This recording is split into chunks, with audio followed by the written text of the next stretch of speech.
Alright, here we are, and we're about to do the second sowing of brassicas. Now the first one, it happened really fast.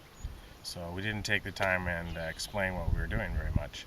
Now, first thing we did was, of course, turn in the cover crop, and at that time add a little lime to raise the pH here.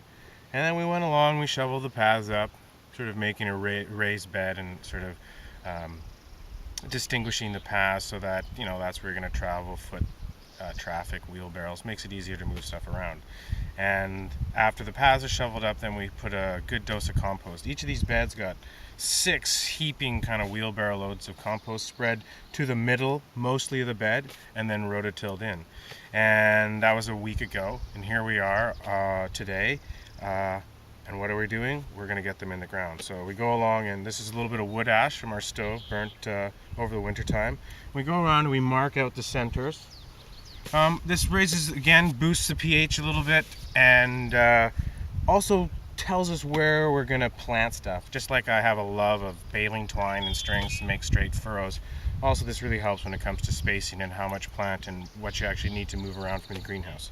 So once you've done that with your little mark, you get in there with your shovel, kind of mix in the wood ash a little bit, make sure you make a nice spot for the plant to go.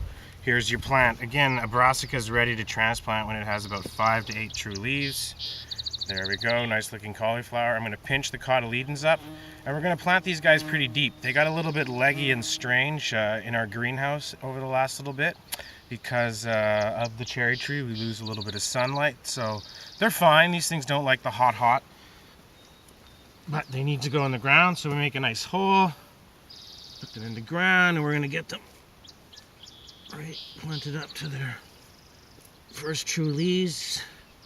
Make a little bit of a well, say good luck cauliflower, and of course place a nice label so that we can say, hey, those snow crown cauliflowers did well, or oh no, they didn't do very well, I won't do them next year. So repeat 500 times and you have a very healthy second sowing of brassicas.